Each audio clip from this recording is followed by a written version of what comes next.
Lepo pozdravljeni. Zdaj bi vam predstavil peto temo našega tečaja praktične filozofije. Peta tema se nanaša na glas tišine. Na eno tibetansko besedilo, ki govori o učencu in učitelju, odnosu učenca in učitelja, ki govori o poti.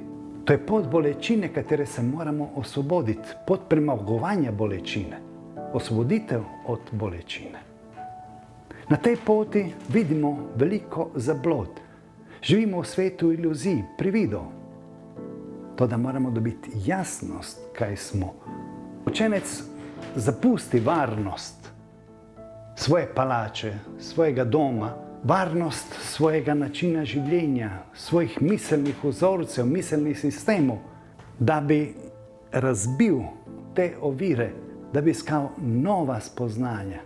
Ko zapusti svoj svet in prečka ta veliki most, ki ga loči od vsakdanjega sveta, stopi na pot preizkušenj. To, da on ne ve še, kaj ga čaka na tej poti.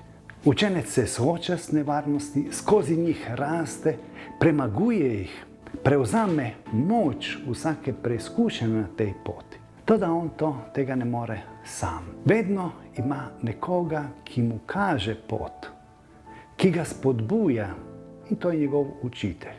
Učenec lahko ima notranjega učitelja ali pa zunanjega.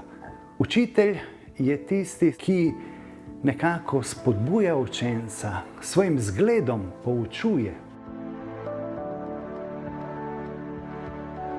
Danes filozofija ne ponuja pot, zaradi tega, ker ne ponuja niti cilja. Toda to je pot, ki ima svoj cilj, ki ni pot samo v neznano.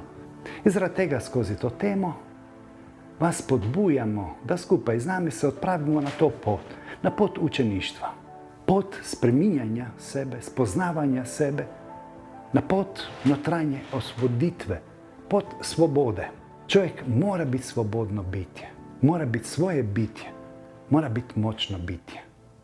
In temu nas uči glas tišine.